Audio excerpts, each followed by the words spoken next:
یادتونه یه گرامری یاد گرفتیم که present continuous اسمش بود، اما ایزو آر ING. چه استفاده ای داشت؟ برای اتفاقی که همین الان داره میفته. یه استفاده دیگهش بهش میگن near future، آینده نزدیک. آینده نزدیک چیه؟ یه آینده کاری به نزدیک و دورش نداره خیلی، یعنی آینده نزدیک اسمش near future ولی واقعا نزدیک و دور مسئله اصلیش نیست. وقتی داریم در مورد near future حرف میزنیم یه اتفاقیه که خیلی مطمئنیم میفته. مثلا ازتون میپرسم بعد از دیدن این فایل میخوای چی کار کنی؟ برنامه‌ام اینه، اصلا با دوستم هم قرار گذاشتم این فایلو که دیدم تموم شد بیاد بریم پیاده روی. I am going for a walk after this lesson.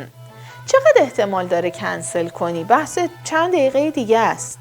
به دوستت هم گفتی، اونم تو راهه. چقدر احتمالش هست کنسل بشه یا عوض شه برنامه؟ احتمالش خیلی کمه دیگه. میریم دیگه، وقتی اون دوستم هم راه افتاده دیگه میریم دیگه. پس اما is are ing. یه وقت دیگه what are you eating for dinner؟ واسه شام والا برنجو که آبکش کردم، لوبیارم سرخ کردم، قراره لوبیا پلو بخوریم. We are eating لوبیا پلو for dinner. یا I am serving، یعنی اون کسی که داره میپزه غذا رو سرو میکنه بر بقیه. I am serving لوبیا پلو for dinner. چقدر احتمالش هست که یهو کنسل کنی؟ دیگه برنجم خراب میشه، وقتی خیس کردم قاعدتاً باید بپزمش. آفرین. اما ایزو آر ING. حالا اگه یه اتفاق خیلی ناگهانی افتاد، مثلا یه دفعه‌ای مهمون رسید، ما مجبور بودیم شام از بیرون بگیریم. اتفاقه، احتمالش کمه، هر روز نمیفته. پس وقتی در مورد آینده میخوایم حرف بزنیم نگاه میکنیم چقدر احتمالش زیاده که این اتفاق بیفته. اگر اون احتمال خیلی زیاده اون وقت با امایزار ING میگیم near future. قیافش به شدت شبیه present continuous هست. اما اگر یه آینده‌ای هست حالا اما و اگر داره، حالا انشالله که بشه نمیدونیم بذار پیش بره، برای if clause هم زیاد استفاده میشه. اگر بشه این اتفاق میفته، در اون صورت از will استفاده میکنیم. will در این حد بهتون بگم یه auxiliary verb، یه فعل کمکیه. خودتون به هم بگین جاش کجاست. آفرین. مثلا I will call you if I can.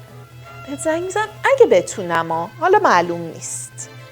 I will be very successful. خیلی موفق میشم. در چه صورتی؟ If I study hard. I will speak English after this course. بعد از این کورس انگلیسی حرف میزنم. در چه صورت؟ خب اگه درساشو تمرینشو انجام بدم، اگه همه سوالامو بپرسم، اگه ایرادامو رفع کنم. میبینین؟ پس will در صورتیه که ایشالله ماشالله توش داره. اما ایسو آر ING یا to be با ING در صورتیه که مطمئنم این اتفاق میفته، خیلی بعیده غیر این پیش بیاد. حالا اگر در مورد آینده خواستیم با will صحبت بکنیم، حواسمون هست قرار منفی بشه not رو میدیم به will، میشه will not. مخففش میشه won't. اگه قرار سوال yes no بشه will میاد اول، فاعل میره دوم. Will you help me in this? Will you call me when you arrive home?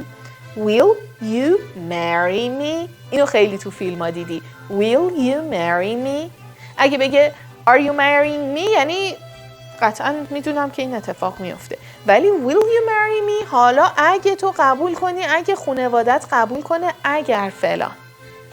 پس حواسمون باشه will کمکیه برای آینده است در صورتی که تو حاله ای از ابهامه، نمیدونیم شاید بشه شاید نشه.